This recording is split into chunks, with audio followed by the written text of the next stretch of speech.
अस्सलाम वालेकुम, welcome to your knowledge. आज हम लेक्चर 27 करेंगे। कौची यूलर इक्वेशन का अल्टरनेटिव मेथड देखेंगे। ठीक है, सबसे पहले जो न्यू व्यूवर्स हैं वो चैनल को सब्सक्राइब कर दें।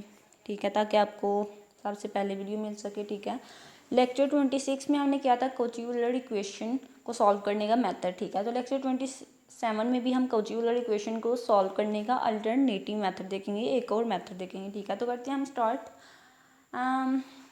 ये थोड़ा सा उन्होंने ऊपर जो किया हुआ है, अगर मैंने ये आपको बताया ना तो आपने कंफ्यूज हो जाना। ठीक है, इससे बेहतर है कि मैं आपको जो बेसिक चीज़ें हैं जो इंपॉर्टेंट है जो क्वेश्चन में यूज़ होंगी वो बताती हूँ, और देन हम अपना क्वेश्चन स्टार्ट करते हैं। ठीक है, अगर जब हम क्वेश्चन करेंगे आपको अच्छे से समझ आ जाएगा कि ये क्या बताया हुआ है। ठीक है, तो फर्स्ट ऑफ ऑल तो आपको ये पता होना चाहिए कि d/dx जो है वो किसके इक्वल होता है, हमारे पास d के। अल्टरनेटिव मेथड में d/dx मेरे पास इक्वल होगा d के, और अगर d और dx का स्क्वायर है, ठीक है, तो वो हमारे पास इक्वल होगा d स्क्वायर के।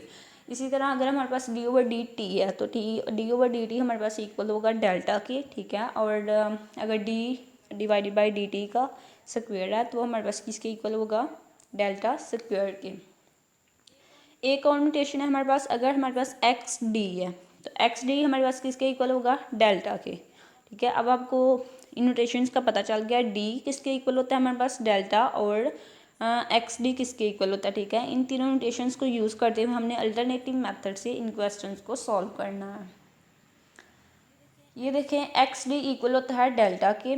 अगर एक्स स्क्वायर डी स्क्वायर हो तो हमने क्या करना है, हमने डेल्टा की एक और जो टर्म है उसको एक्सपेंड कर देना है। ठीक है, डेल्टा था, डेल्टा -1 तक एक्सपेंड कर दिया हमने। ठीक है, जब अगर हमारे पास डेल्टा एक्स और डी का क्यूब होगा तो देन हमने क्या करना है, डेल्टा की एक और फॉर्म एक्सपेंड कर देनी है। तो हमारे पास क्या आ जाएगा, delta into delta -1 into delta -2। इसी तरह से हमने एक्सपेंड करते जाना है अगर हमारे पास पावर बढ़ती जाएंगी तो। ठीक है, नेक्स्ट हम स्टार्ट करते हैं। यहाँ पे हम दो पोजिशन यूज़ करेंगे, y इक्वल टू e⁻mt अलग से इक्वेशन बनाने के लिए। ठीक है, और देन हम पोजिशन यूज़ करेंगे x इक्वल टू e⁻t। चलते हैं हम क्वेश्चन की तरफ। क्वेश्चन जब हम सॉल्व करेंगे तो आपको इसकी अच्छे से समझ आ जाएगी। ठीक है, यहाँ पे कुछ स्टेप मिसिंग हैं तो मैंने यहाँ पे सॉल्व किया हुआ, मैं आपको समझा देती हूँ कि ये कैसे सॉल्व किया है।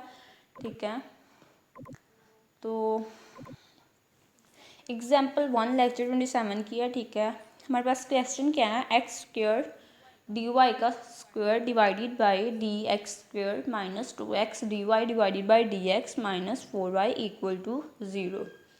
तो इसको हमने कैसे सॉल्व करना है, मैंने आपको बताया था d/dx हमारे पास किसके इक्वल होगा, d के। ठीक है, तो इसी तरह से अगर हमारे पास x square as it is आ जाएगा। ठीक है, और यहाँ हमारे पास क्या है, d का square divided by d x square. तो जब स्क्वायर होगा तो हमारे पास d का भी स्क्वायर आएगा। y एज इट इज़ आ जाएगा -2x d divided by d x हमारे पास किसके इक्वल था, d के। तो यहाँ पे मैंने d पुट कर लिया और ये y एज इट इज़ आ गया -4y equal to 0। Next step में मैंने क्या किया, y ये देखिए इधर भी y है, इधर भी है और इधर भी है। ठीक है, तो इसको हम कॉमन ले सकते हैं, मैंने इस y को कॉमन ले लिया तो y बाहर आ गया। ठीक है, इक्वल टू 0। अब मैंने आपको ये भी बताया था कि एक्स डी किसके इक्वल होता है, एक्स डी इक्वल होता है डेल्टा के। और अगर एक्स डी का स्क्वायर होगा तो वो किसके इक्वल होगा, डेल्टा इंटू डेल्टा -1। ठीक है, ये आपने याद रखनी है। तो अब एक्स डी और एक्स स्क्वायर डी स्क्वायर की वैल्यूज़ को जब हम पुट करेंगे इक्वेशन में तो हमारे पास इस तरह से इक्वेशन बनेगी, d into delta into delta -1 into -2 delta -4। ठीक है, y हमारे पास कॉमन था इक्वल टू 0। तो आप डेल्टा को थोड़ा सा अंदर मल्टीप्लाई करके थोड़ा सा एक्सपेंड कर लेती हैं। ठीक है, तो डेल्टा स्क्वायर हो जाएगा। यहाँ पे डेल्टा को जब मैं -1 से मल्टीप्लाई करूँगी तो मेरे पास आ जाएगा माइनस डेल्टा, और ये बाहर -2 डेल्टा है तो माइनस डेल्टा और -2 डेल्टा हमारे पास आ जाएगा -3 डेल्टा। ठीक है, और ये minus as it is and y is equal to 0। Next step में मैंने आपको ये भी बताया था कि डेल्टा किसके इक्वल होता है, डेल्टा इक्वल होता है d divided by d T के। ठीक है, तो यहाँ पे डेल्टा का स्क्वायर था इसलिए d/dt का भी स्क्वायर है। -3 एज इट इज़, डेल्टा की वैल्यू क्या थी, d divided by d t वो मैंने पुट कर दी, -4 into common y equal to 0। अब ये मैंने कॉमन y लिया था उसको मैं अंदर मल्टीप्लाई कर देती हूँ, तो हमारे पास क्या आ जाएगा, हर वैल्यू के साथ y अगेन वापस आ जाएगा, ठीक है, इक्वल टू 0। अब हमारे पास ये इक्वेशन बन गया। इक्वेशन को हमने y और t की फॉर्म में लेके आना था, देन उसको सॉल्व करना था। तो इक्वेशन हमारे पास y और t की फॉर्म में आ गई है। तो अब हम इसको सॉल्व करते हैं। सॉल्व करने के लिए आपको पता है हम लेट करते हैं, ठीक है। तो हम लेट करेंगे y इक्वल टू ई के पावर एम टी, बिकॉज यहाँ पे वैसे जो पहले हमने लेक्चर 23 में शायद किया था, तो वहाँ पे हमने किया था Y x equal to e की पावर एम टी, ठीक है, बिकॉज यहाँ पे y की जगह पे x था, ठीक है। तो यहाँ पे y है तो हम क्या सेलेक्ट करेंगे, y इक्वल टू ई की power m t. Again equation को देखते हुए हमारे पास दो डेरिवेटिव हैं इक्वेशन में, तो इसका मतलब हमने y के दो डेरिवेटिव लेने हैं। तो y के डेरिवेटिव कैसे लेने हैं मैं आपको ये पहले एक्सप्लेन कर चुकी हूँ, ठीक है। तो हमने फर्स्ट डेरिवेटिव लिया ई की पावर एम टी का, तो पावर ई की power m t as it is. Then हमने पावर का डेरिवेटिव लिया, तो हमारे पास पावर के डेरिवेटिव में से m कांस्टेंट बच गया, ठीक है। तो हमारे पास m ई की पावर एम टी आ गई। इसी तरह से m स्क्वायर ई की पावर एम टी, ठीक है। अब हमने y डी वाई, ठीक है, y first derivative of y and second derivative of y की वैल्यूज़ को इक्वेशन में पुट कर देना। तो इक्वेशन में पुट करके मेरे पास क्या बना, एम स्क्वायर ई की पावर एम टी -3m ई की पावर एम टी -4 ई की power m t equal to 0, ठीक है। तो यहाँ पे ई की पावर एम टी हम कॉमन ले सकते हैं। ई की पावर एम टी मैंने कॉमन ले लिया, तो मेरे पास क्या बच गया, M square -3m -4 equal to 0। तो अब यहाँ से आपको पता है ई के पावर एम टी हम इग्नोर कर देते हैं, ठीक है, वो इक्वल टू 0 हो जाता है। और हमारे पास नेक्स्ट इक्वेशन क्या बन गई, M square -3m -4 equal to 0। इसको नेक्स्ट इक्वेशन को हम फैक्टराइजेशन से सॉल्व करके यहाँ से दो रूट्स निकाल सकते हैं, ठीक है। तो हम सॉल्व कर लेते हैं। फैक्टराइजेशन की तो हमारे पास आ गया M square -4m plus 1m -4, ठीक है। ये देखें -4 और +1 इक्वल होता है हमारे पास -3 के, और 4 और 1 को जब मल्टीप्लाई करेंगे तो हमारे पास आ जाएगा -4, ठीक है। देन हमने इसके पेयर बना लेने हैं, m into m -1 + 1 into m -4 equal to 0। एक हमारे पास पेयर हो गया m + 1 इक्वल टू 0, एक पेयर हो गया m -4 इक्वल टू 0। ये दोनों सेम है तो एक ही आएगा, ठीक है।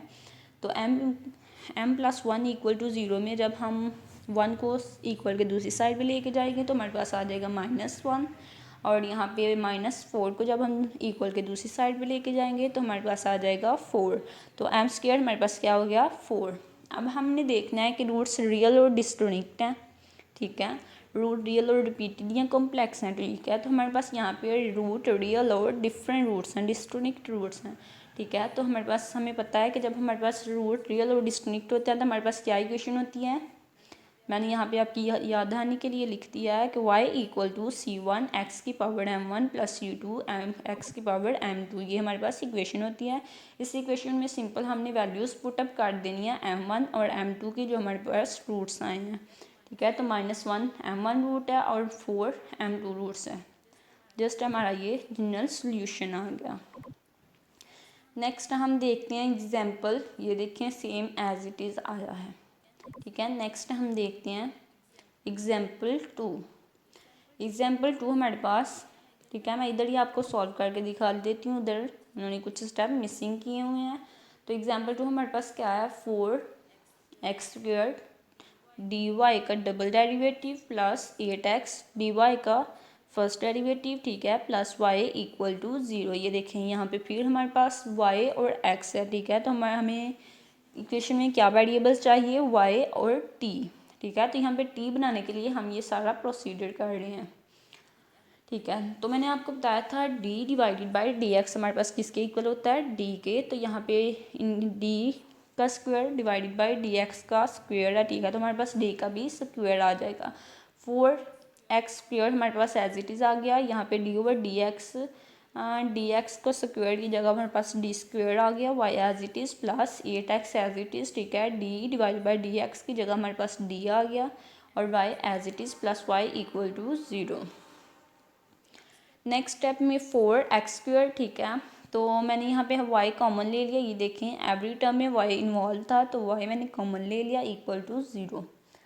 देन मैंने आपको ये भी बताया था कि एक्स डी जो है वो हमारे पास किसके इक्वल होता है, डेल्टा के, ठीक है। और अगर एक्स और डी का स्क्वायर होगा तो वो हमारे पास किसके इक्वल होगा, डेल्टा इंटू डेल्टा माइनस 1।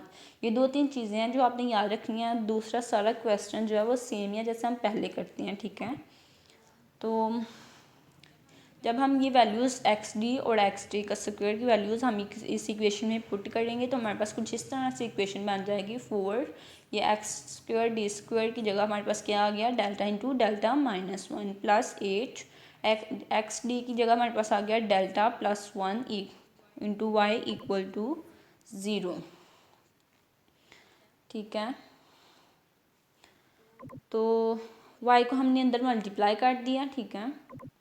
नहीं, एक स्टेप ऊपर है, ये देखिए। अब मैंने आपको ये भी बताया था कि डेल्टा किसके इक्वल होता है, d divided by d T के, ठीक है।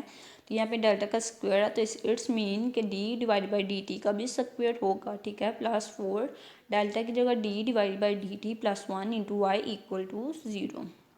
अब y को मैंने अंदर मल्टीप्लाई कर दिया एवरी टर्म से, ठीक है। तो हमारे पास कुछ इस तरह से इक्वेशन बन गई। अब ये देखिए आप कि इक्वेशन में हमारे पास 2 वेरिएबल इन्वॉल्व हैं, y और t, ठीक है। और y और t की फॉर्म में ही हमने लेके आना था। अब हम इसको नेक्स्ट जो है वो सॉल्व करेंगे जैसे हम पहले करते हैं, लेट करके, ठीक है। और लेट क्या किया, y इक्वल टू e की पावर mt। क्वेश्चन में 2 डेरिवेटिव रिक्वायर्ड है, हमने इक्वेशन y के 2 डेरिवेटिव ले लिए। First derivative of y and second derivative of y। आपको पता है कि m e की पावर mt फर्स्ट डेरिवेटिव है और m स्क्वायर e की पावर mt सेकंड डेरिवेटिव है। अब तक तो आपको इस जुबानी याद हो गया होगा, ठीक है। तो अब हम वैल्यूज़ पुटअप कर देते हैं इक्वेशन में। y first derivative of y and second derivative of y को इनकी जगह पे, ठीक है, इस इक्वेशन में वैल्यूज़ मैंने पुटअप कर दी। वैल्यूज़ पुट करके तो मैंने e की पावर mt, ये देखिए एवरी टर्म में इन्वॉल्व है तो e की पावर mt मैंने कॉमन ले लिया तो हमारे पास क्या आ गया, e की power mt into 4m square plus 4m plus 1, ठीक है। e की पावर mt ये हमने कॉमन लिया तो यहाँ पे हमारे पास आ गया प्लस 1 इक्वल टू 0। तो e की पावर mt आपको पता है हम इग्नोर करते हैं, ठीक है। ये हमारे पास इक्वल टू 0 हो जाता है। तो नेक्स्ट इक्वेशन हमारे पास क्या आ गई, 4m square plus 4m plus 1 equal to 0, ठीक है। तो यहाँ पे ये देखिए हमारे पास फार्मूला बन रहा है a जमा b का होल स्क्वायर। कैसे बन रहा है मैं इधर आपको बता देती हूँ। ये देखें, अगर ये हमारे पास ये a है और ये b है तो ये क्या है 2ab, ठीक है। 9th में ये फार्मूला हम कर चुके हैं, a जमा b का होल स्क्वायर। तो उसको कैसे लिख सकते हैं हम, a का स्क्वायर जमा 2ab जमा b का स्क्वायर, ठीक है। तो इस फॉर्म को देखें हमारे पास यही आ रहा है। जब हम 2m का स्क्वायर करेंगे तो हमारे पास आ जाएगा 4m स्क्वायर, ठीक है। और यहाँ पे हमारे पास आ जाएगा 4m और प्लस 1, ठीक है। तो इट्स मीन इसको हम लिख सकते हैं a जमा b का होल स्क्वायर, ठीक है। a जमा b का होल स्क्वायर इस तरह से मैंने लिख लिया, 2m प्लस 1 का होल स्क्वायर इक्वल टू 0। अब मैं स्क्वायर को ख़त्म करने के लिए दोनों साइड पे स्क्वायर रूट ले लूँगी, ठीक है। स्क्वायर रूट से ये 2 कैंसिल हो जाएगा, ठीक है। तो हमारे पास क्या बचेगा, 2m प्लस 1 इक्वल टू 0, ठीक है। तो 1 को हम इक्वल के दूसरी साइड पे ले जाते हैं तो हमारे पास क्या आ जाएगा, 2m इक्वल टू माइनस 1, ठीक है। ये 2 जो मल्टीप्लाई हो रहा है इधर ये यहाँ पे आके डिवाइड हो जाएगा, m equal to minus 1 divided by 2। तो हमें पता है कि रूट जो है वो एक ही रूट हमारे पास है। जब हमारे पास एक ही रूट होता है तो वो होता है रियल और रिपीटेड, ठीक है। तो उसको हम इस तरह से भी लिख सकते हैं और हम दूसरे मेथड से भी लिख सकते हैं। वो जो हमने ln x वाला यूज़ किया था उससे, ठीक है। वो क्या था, y equal to c1 x की power m1 plus c2 m की पावर एंड c2 m1, ठीक है, इंटू ln x, ठीक है। उस तरह से भी लिख सकते हैं और आप इस तरह से भी लिख सकते हैं। ये देखें इधर इन्होंने तीनों मेथड लिखे हुए हैं, इस तरह से भी लिख सकते हैं सोल्यूशन रिपीटेड रूट्स का और इस तरह से भी लिख सकते हैं और ये वाला सोल्यूशन भी लिख सकते हैं, y equal to c1 x की power m1 plus c2 m की पावर 2 ln x।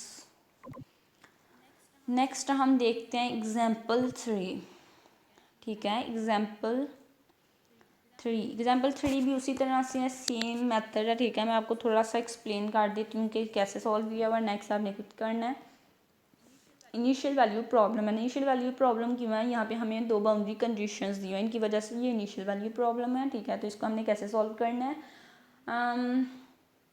सेम उसी तरह से D divided by d x आपको पता है किसके इक्वल होता है हमारे पास, डी के, ठीक है। तो यहाँ पे D divided by d x का स्क्वायर है, तो जस्ट सिंपल हम इसकी जगह पे डी स्क्वायर एक्स उसने पुट कर दिया है, ठीक है, और डी ओवर डी एक्स की जगह पे डी, ठीक है, और देन इसमें से कॉमन ले लिया वाई, एक स्टेप मिसिंग है, ठीक है।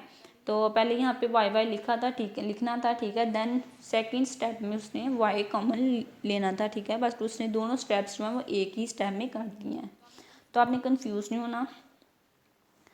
एंड देन उसने क्या किया कि हम ये भी मैंने आपको बताया था कि एक्स डी किसके इक्वल होता है हमारे पास, डेल्टा के, और x square D x square किसके इक्वल होता है हमारे पास, डेल्टा इंटू डेल्टा -1, ठीक है। तो उसने जस्ट वैल्यूज़ एक्स डी और एक्स स्क्वायर डी स्क्वायर की वैल्यूज़ पुट की हैं इस इक्वेशन में, ठीक है। तो ये इस तरह से कुछ हमारे पास इक्वेशन बन गई। देन उसने क्या किया है, डेल्टा को अंदर मल्टीप्लाई करके थोड़ा सिंप्लीफाई कर लिया इक्वेशन को, ठीक है, और वाई कॉमन था, वाई को फिर उसने नेक्स्ट हम क्या करते हैं, डेल्टा की जगह पे हम पुट कर देते हैं D divided by d t, ठीक है। तो वो पुट करके उसने साथ ही वाई को अंदर मल्टीप्लाई भी कर दिया है, जैसे मैंने ऊपर आपको क्वेश्चन करवाया सेम उसी तरह से है, ठीक है। उसमें फुल स्टेप्स थे, इसमें कुछ स्टेप्स मिसिंग है, इसलिए आपको थोड़ा कन्फ्यूजिंग लग रहा होगा, ठीक है। तो कन्फ्यूज़ बिल्कुल भी नहीं होना।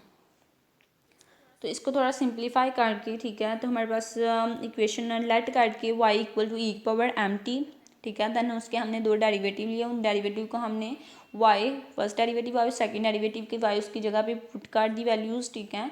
और तो पहले इस पुट करके हमने कॉमन ले लिया ई पावर एम टी, कॉमन लेने के बाद हमारे पास एलेक्ट्री इक्वेशन आ गई कुछ इस तरह से, ठीक है, m square plus 2m plus 3 equal to 0। Then इस एलेक्ट्री इक्वेशन को हमने सॉल्व करना है, आप फैक्टराइजेशन से भी सॉल्व कर सकते हैं और क्वाड्रेटिक फार्मूला से भी कर सकते हैं, ठीक है। तो इसने क्वाड्रेटिक फार्मूला से सॉल्व करके दो रूट्स निकाले हैं m1 और m2, ठीक है, एक दफ़ा प्लस में होगा और एक दफ़ा माइनस होगी √2। तो मैंने आपको बताया था जो सिंपल वैल्यू हमारे पास फर्स्ट वैल्यू होती है वो हमारे पास अल्फ़ा होती है, और जो यूटा के साथ वैल्यू होती है वो हमारे पास बीटा होती है, ठीक है। तो कम्प्लेक्स रूट की इक्वेशन भी आपको पता है, कम्प्लेक्स रूट की इक्वेशन होती है हमारे पास y equal to e power alpha, ठीक है, minus alpha c1 cos beta t plus c2 cos sine beta t, ठीक है। तो उसने क्या किया, उसने अल्फ़ा और बीटा की जो वैल्यूज़ रूट्स में हमारे पास आई थी वो जस्ट पुट कर दिया, अल्फ़ा की -1 और बीटा की √2। आप इसको इस तरह से भी सोल्यूशन लिख सकते हैं कम्प्लेक्स रूट्स का, ठीक है। देन क्या करना है, तो हमारे पास जो दो बाउंड्री कंडीशंस की, उन दो बाउंड्री कंडीशंस को हमने इस सोल्यूशन पे अप्लाई करना है, ठीक है। अप्लाई करके हमने C1 और C2 की वैल्यूज़ निकालनी है, उसको जस्ट सोल्यूशन में पुट कर देनी है C1 और C2 की वैल्यूज़, ठीक है। तो फर्स्ट हमारे पास क्या थी कंडीशन कि इसमें हमने t की वैल्यू पुट कर देनी है 1, ठीक है, ये देखें y इंटू, ठीक है, t की वैल्यू हमने 1 पुट कर देनी है, ठीक है, और t की वैल्यू जहाँ जहाँ पे t है वहाँ पे 1 हमारे पास आ जाएगा, ठीक है, और 1 पुट करने के बाद हम उसको इक्वल रख लेंगे 1 के, ठीक है। तो इस तरह से कुछ सॉल्व करना है, तो आपके पास इस तरह से सोल्यूशन आ जाएगा, ठीक है। देन हम वहाँ से आपने एक वैल्यू निकाल लेनी है C1 की या C2 की, ठीक है, जो भी निकल रही होगी। अब ये देखें दूसरी बाउंड्री कंडीशन कैसे अप्लाई करनी है, उसमें हमारे पास रिक्वायर्ड है y का डेरिवेटिव, ठीक है। तो इसका हम पहले डेरिवेटिव लेंगे, दैन t की जगह पे हम वैल्यू पुट कर देंगे, जो भी उसने वैल्यू क्या दिया हमें t की 1, ठीक है, तो 1 हम पुट कर देंगे और इसको इक्वल किसके रखेंगे -5 के। तो इसको थोड़ा सिंप्लीफाई करके इक्वल -5 रख के, ठीक है, तो हमारे पास C1 और C2 की कुछ इस तरह से वैल्यूज़ आ जाएंगी, उन C1 और C2 की वैल्यूज़ का हमने इस सोल्यूशन में पुट कर देना है। नेक्स्ट एग्जाम्पल 4, इसको भी सेम उसी मेथड से अप्लाई किया, बस यहाँ पे higher order differential equation use की हुई है, ठीक है। यहाँ पे डेरिवेटिव का ऑर्डर क्या है 3, तो आपने कंफ्यूज नहीं होना, सेम उसी मेथड से सॉल्व करना है। एग्जाम्पल 5 हमारे पास क्या है, यहाँ पे उसने हमें नॉन होमोजीनियस डिफरेंशियल इक्वेशन दिया। यहाँ पे नॉन होमोजीनियस कब होती है, जब equal to not equal to 0, ठीक है। जहाँ पे अगर 0 होता है तो हमारे पास ये होमोजीनियस डिफरेंशियल इक्वेशन होनी थी और हमने ऊपर वाले मेथड से सॉल्व करना था, बट ये नॉन होमोजीनियस डिफरेंशियल इक्वेशन है क्योंकि यहाँ पे इक्वल टू 0 नहीं है, ठीक है, एक्सटर्नल फैक्टर आया हुआ है। तो इसको जब हमारे पास नॉन होमोजीनियस डिफरेंशियल इक्वेशन होती है तो आपको पता है हम उसको कैसे सॉल्व करते हैं, पर्टिकुलर सोल्यूशन फाइंड करके, ठीक है। तो इसको पहले हम कम्प्लीमेंट्री सोल्यूशन फाइंड करेंगे, देन हम उसका पर्टिकुलर सोल्यूशन फाइंड करेंगे, देन दोनों सोल्यूशंस को ऐड करके हमारे पास आएगा जनरल सोल्यूशन, ठीक है। तो मैं आपको थोड़ा सा बता देती हूँ कैसे किया, सेम उसी एग्जाम्पल से जैसे हमने लास्ट लेक्चर में लेक्चर 26 में की थी। ये हमारे पास इक्वेशन है, तो इसका हमने कैसे सॉल्व करना है। सिंपल हमारे पास सेकंड डेरिवेटिव है, ठीक है। ये डबल प्राइम का भी आपको पता है क्या मतलब होता है, सेकंड डेरिवेटिव, ठीक है, दो डेरिवेटिव। तो ये हमारे पास यहाँ पे हम D divided by d x की जगह पे हम डी पुट कर देंगे, ठीक है। जहाँ पे डबल डेरिवेटिव यहाँ वहाँ पे डी स्क्वेयर पुट कर देंगे, ठीक है। सिंपल उसने डी और डी स्क्वेयर की वैल्यूज़ पुट की हैं और वाई कॉमन लिया इक्वल टू 0 जैसे हम पहले किया था, ठीक है। देन उसने क्या किया है, एक्स डी और एक्स स्क्वायर डी स्क्वायर आपको पता है किसके इक्वल होता है, डेल्टा और डेल्टा इंटू डेल्टा -1 के, ठीक है। तो ये वैल्यूज़ उसने जस्ट पुट की हैं इक्वेशन में, पुट करके थोड़ा सा सिंप्लीफाई किया डेल्टा को अंदर मल्टीप्लाई करके, ठीक है। देन उसने वाई को डेल्टा की जगह पे हमारे पास क्या आता है, d divided by d t, ठीक है। तो उसने वो पुट कर दिया d divided by d t, then उसने वाई को भी साथ ही मल्टीप्लाई कर दिया अंदर। तो हमारे पास इक्वेशन आ गई वाई और टी की फॉर्म में, यही हमें चाहिए थी, ठीक है। अब हम इसको सोल्यूशंस, ठीक है, कैसे करते हैं सॉल्व इसको, नेक्स्ट लेट करके वाई इक्वल टू e⁻m_t, ठीक है। तो वो मैंने लेट कर लिया। लेट करने के बाद हमारे पास क्या आएगा, हम दो डेरिवेटिव लेने होंगे वाई के, ठीक है, अकॉर्डिंग टू इक्वेशन। देन उन डेरिवेटिव की वैल्यूज़ को वाई फर्स्ट डेरिवेटिव है, वाई सेकंड डेरिवेटिव है, वाई की वैल्यूज़ को हमने इक्वेशन में पुट कर देना है। इक्वेशन में पुट करने के बाद हमारे पास जो इक्वेशन बनेगी, ठीक है, उसमें से हमने e⁻m_t कॉमन लेना है। e⁻m_t कॉमन लेने के बाद हमारे पास कुछ इस तरह से इलेक्ट्री इक्वेशन बन जाएगी, m² - 4m + 3 = 0। तो उसको थोड़ा सिंप्लीफाई फैक्टराइजेशन से थोड़ा सॉल्व करके, ठीक है, तो हमारे पास दो रूट्स आएंगे, वो रूट्स क्या होंगे, m = 1 and 3, m1 और m2 हमारे पास आ गया 1 और 3, ठीक है। तो इसका हमने कम्प्लीमेंट्री सोल्यूशन जो हमारे पास y का होता है, ठीक है, उसमें हमने पुट कर देना है just c1 e⁻m1 + c2 e⁻m2, ठीक है। और m1 और m2 की जगह पे हमने 1 और 3 पुट कर दिया, हमारे पास सोल्यूशन आ गया कॉम्प्लीमेंट्री। अब हमने क्या फाइंड करना है, पर्टिकुलर सोल्यूशन। तो आपको पता है पर्टिकुलर सोल्यूशन के लिए हमें फर्स्ट ऑफ ऑल तो यहाँ पे हमें एग्जैक्टली डेरिवेटिव बनाना होता है, ठीक है। तो एग्जैक्ट डिफरेंशियल करने के लिए हम क्या करेंगे, जो भी यहाँ पे वैल्यू होगी इधर सेकंड डेरिवेटिव के साथ उसके साथ हम डिवाइड कर देंगे, ठीक है। तो डिवाइड करने के बाद हमारे पास आपको पता है लास्ट लेक्चर में भी मैंने आपको बताया था कि पर्टिकुलर सोल्यूशन को सॉल्व करने का, कौची-यूलर इक्वेशन में पर्टिकुलर सोल्यूशन को सॉल्व करने का हमारे पास क्या फॉर्मूला होता है, y × p = u1x1 + u2x3, ठीक है। तो यू हमारे पास क्या होता है, u1 प्राइम कैसे आएगा, w1 / w, और w हमारे पास क्या से आता है, ये भी मैंने आपको बताया था। w हमारे पास आता है, जैसे हम क्रैमर रूल में हम कॉलम की वैल्यू बनाते हैं, ठीक है, उसी तरह से हमने लेनी है, ठीक है। और आपको पता है जब हम क्रैमर रूल में हम x को बाहर रखते हैं तो x की जगह पे हम कौन सी वैल्यू पुट करते हैं, जो इक्वल टू में आती है, ठीक है। तो वो वैल्यूज़ अगर इक्वल टू 0 है तो इधर हम 0 पुट करेंगे, ठीक है, इस तरह से होता है। और अगर हम w, ठीक है, w1 ले रहे हैं तो w1 की जगह पे हम इक्वल टू वाली वैल्यू पुट कर रहे हैं। और अगर हम w2 ले रहे हैं तो w2 सेकंड जो हमारे पास वैल्यू है ना, ठीक है, और सेकंड वैल्यू में y2 में हम पुट कर रहे हैं कौन सी, इक्वल टू वाली वैल्यू, ठीक है। और ये नीचे वाली 1 और 3x² हमारे पास कैसे आया, ऊपर वाले का जब हम डेरिवेटिव लेंगे तो हमारे पास ये आ जाएगा, x का डेरिवेटिव लेंगे तो हमारे पास ये आएगा, ठीक है। x³ को हम डेरिवेटिव लेंगे तो पावर शुरू में आ जाएंगे, पावर में से एक माइनस हमारे पास आ जाएगा 3x², ठीक है। तो ऊपर वाले का हम डेरिवेटिव हमने नीचे लिखना होता है।